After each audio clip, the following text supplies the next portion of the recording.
अस्सलाम वालेकुम friends, welcome करता हूं आपको अपने YouTube channel learn for earn पे।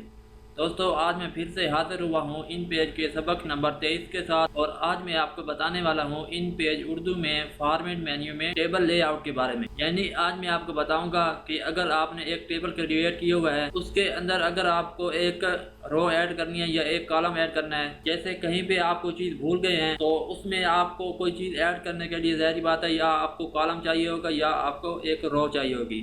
तो उसको आप किस तरह से ऐड कर सकते हैं, यहाँ पे जैसे इन पेज में ये आप देख रहे हैं मैंने ये टेबल बनाया हुआ है।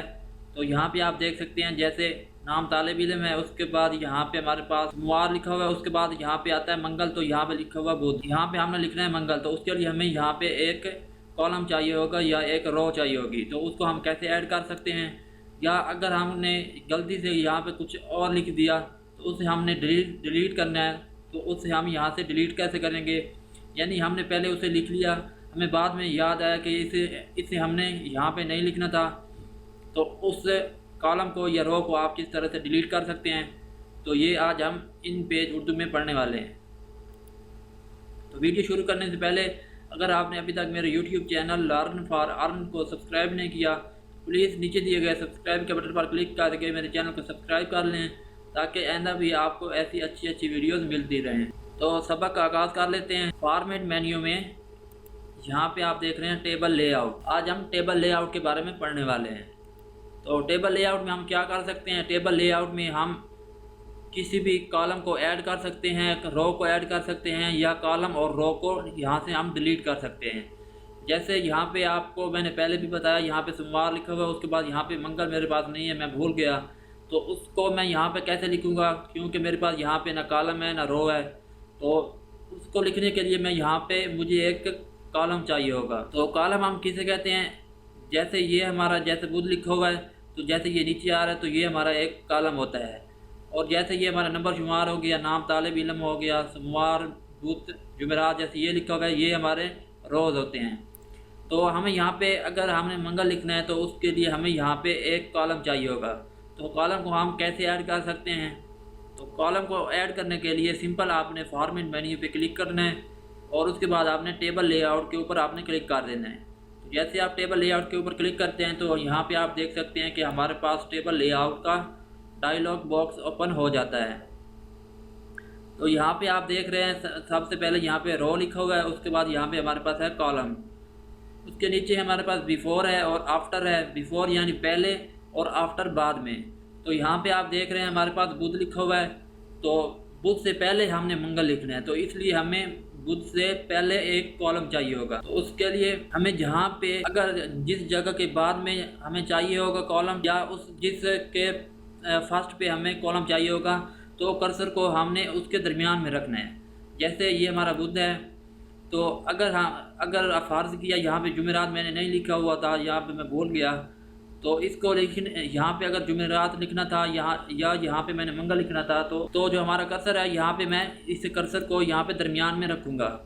यानी अगर मैं जुमेरात लिखना चाहता हूँ, इसके बाद में कोई कॉलम ऐड करना चाहता हूँ, तो वो मैं आफ्टर लगाऊंगा तो बाद में आ जाएगा। तो इससे पहले हम कॉलम कैसे ऐड करेंगे, तो उसके लिए आपने कर्सर को यहाँ पे रखना है और यहाँ पे रखने के बाद फॉर्मेट मेन्यू में टेबल लेआउट पे आपने चले जाना है और यहाँ पे आपने कॉलम सेलेक्ट कर लेना है, क्योंकि हमने यहाँ पे एक कॉलम ऐड करना है।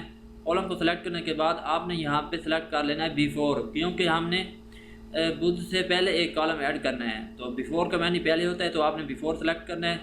और यहाँ पे आपने नीचे देख रहे हैं इंसर्ट मैंने किसी चीज़ को ऐड करना, तो इंसर्ट पे आप क्लिक करेंगे तो यहाँ पे आप देख सकते हैं बुध से पहले हमारे पास ये एक कॉलम ऐड हो चुका है। तो यहाँ पे आप देख भी सकते हैं। तो यहाँ पे अब हम आसानी के साथ लिख देंगे मंगल। तो जी हाँ, तो ये हम कॉलम ऐड करके यहाँ पे मंगल लिख दिया।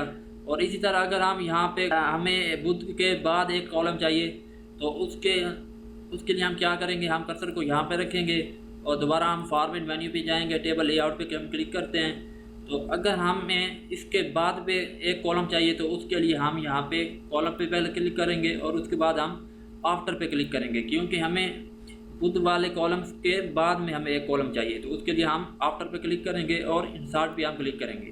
तो अब आप ये देख सकते हैं कि बुध के बाद ये हमारे पास ये कॉलम हमारे पास क्रिएट हो गया। तो फर्ज किया मैं यहाँ पे लिख देता हूँ, तो मैं यहाँ पे मैंने लिख दिया जुम्मा।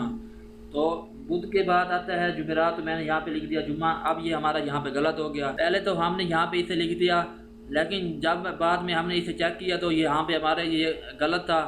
तो इसको सही आप कैसे करेंगे, इस कॉलम को आप डिलीट कैसे करेंगे, तो वो भी मैं आपको बता देता हूँ। आसान तरीका है। आपने क्या करना है, इसी कॉलम के ऊपर आपने कर्सर को रखना है, या आप इस कॉलम को सेलेक्ट भी कर सकते हैं, या आप कर्सर को उस कॉलम में रखें जिस कॉलम को आपने डिलीट करना है। और उसके बाद आप फॉर्मेट मेन्यू पे क्लिक करें और टेबल लेआउट पे आप क्लिक करें। और उसके बाद हमें कॉलम डिलीट करना है तो आप कॉलम पे क्लिक करेंगे, और बिफोर ये वाला हमें डिलीट करना है तो बिफोर पे ही आप रहने देना है। तो इसको आपने कुछ नहीं करना, और डिलीट पे आपने क्लिक करना है। तो यहाँ पे आप देख सकते हैं कि जो हमारा वो कॉलम सेलेक्ट था वो यहाँ से डिलीट हो चुका है। तो इस तरह से आप किसी कॉलम को ऐड भी कर सकते हैं और उसे अपनी मर्जी के मुताबिक डिलीट भी कर सकते हैं। और इसी तरह यहाँ पे आप देख रहे हैं नंबर शुमार में यहाँ पे मेरे पास 1 है, 2 है, 3, और उसके बाद यहाँ पे आना था 4। तो यहाँ पे मैंने लिख दिया 5। तो ये मुझे बाद में पता चला कि यहाँ पे 4 भी आना था, वो मैं भूल गया। तो इसके लिए यहाँ पे मुझे एक रो ऐड करनी होगी। तो रो को ऐड करने के लिए हम यहाँ पे सिंपल 3 के ऊपर हम कर्सर को रखेंगे, और उसके बाद हम यहाँ पे फॉर्मेट मेन्यू पे क्लिक करते हैं और टेबल लेआउट पे जाते हैं। और यहाँ पे अब हमें चाहिए रो चाहिए, तो रो पहले ही सिलेक्ट होता है, तो हमने इस रो को सिलेक्ट करने देना है। और आपने यहाँ पे ख्याल रखना है कि आपको जहाँ पे आपने कर्सर रखा है उससे पहले आपको रो चाहिए या उसके बाद में आपको चाहिए। अगर आपको उससे पहले रो चाहिए तो आप बिफोर करेंगे, अगर आपको उसके बाद चाहिए तो आप आफ्टर पे क्लिक करेंगे। जैसे हमें 3 के बाद हमें एक रो चाहिए तो हम आफ्टर पे क्लिक करते हैं और इंसर्ट पे हम क्लिक करते हैं। तो अब आप यहाँ पे देख सकते हैं कि 3 के बाद अब ये हमारे पास एक रो आ चुकी है। अब हम यहाँ पे आसानी के साथ हमारा जो नंबर भूल गया था 4, वो हम यहाँ पे ऐड कर सकते हैं। तो अब आप यहाँ पे देख सकते हैं। और इसी तरह नीचे आप 4 के बाद 5 है और उसके बाद फिर 6 नहीं है, तो 6 के लिए भी हमें एक रो चाहिए होगी। तो इसी तरह से आप रो को ऐड कर सकते हैं। तो ये तो था कि आप किसी पहले से ऐड शुदा रो के बाद में किसी रो को कैसे इंसर्ट कर सकते हैं। अब मैं आपको बताता हूँ कि आप रो से किसी मौजूद शुदा रो से पहले आप कैसे रो इंसर्ट कर सकते हैं। तो कर्सर को वहाँ पे रखें और फॉर्मेट मेन्यू पे क्लिक करें, टेबल लेआउट पे आप क्लिक करें, और यहाँ पे आपने रो पे सिलेक्ट करना है क्योंकि हमें रो चाहिए, और उसके बाद आपने बिफोर पे क्लिक करना है। तो ये रो और बिफोर हमारे पास पहले से सिलेक्ट हैं, इसे आपने सेलेक्ट रहने देना है और इंसर्ट पे आप क्लिक करें। तो अब ये आप देख सकते हैं कि हमारा कर्सर जो था वो यहाँ पे 7 पे मौजूद था। तो अब जो हमारी रो ऐड हुई है वो 7 से पहले ऐड हो चुकी है। तो इस तरह से आप टेबल लेआउट की मदद से आप अपने टेबल में आसानी के साथ किसी भी रो या कॉलम को इंसर्ट कर सकते हैं, या उसे आप डिलीट करना चाहें। यानी आप डिलीट क्यों करेंगे, क्योंकि आपके उसमें टेबल में आपकी कोई गलती है तो आप उसको बाद में डिलीट करना चाहते हैं, तो आसानी के साथ आप टेबल लेआउट में जाके उसे डिलीट कर सकते हैं। तो जैसा कि आप फर्ज कर लें कि ये रो जो मेरे पास है ये मैं भूल के मैंने ऐड कर दी, तो इसे मैं डिलीट करना चाहता हूँ, ये वाली रो जो हमारे पास है। तो जैसे हमने कॉलम को डिलीट किया था तो इसको भी हम वैसे ही डिलीट करेंगे। आपने इसे यह सेलेक्ट कर लेना, या इसके अंदर आपने कर्सर रख लेना है। उसके बाद आपने फॉर्मेट मेन्यू पे क्लिक करना है, टेबल लेआउट पे क्लिक करना है, और यहाँ पे आप रो को ही सिलेक्ट रहने देना है और बिफोर को ही सिलेक्ट रहने देना है। और उसके बाद यहाँ पे आप सिर्फ आप डिलीट पे क्लिक करेंगे तो यहाँ पे आपको जो वो रो होगी वो आपकी रो यहाँ से डिलीट हो जाए। तो ये थी हमारी टेबल लेआउट की कमांड। उम्मीद करता हूँ कि आपको आज की कमांड जो आज का हमारा सबक था वो आपको समझ आ गया होगा। अगर आपको वीडियो अच्छी लगी है तो प्लीज़ वीडियो को लाइक कर दें और मेरे चैनल को सब्सक्राइब लाजमी करें, ताकि आइंदा भी आपको ऐसे अच्छे कोर्सेज के रिलेटेड वीडियो मिलती रहें। मिलते हैं किसी नेक्स्ट सबक में, तब तक के लिए अल्लाह हाफिज़। वीडियो देखने का शुक्रिया।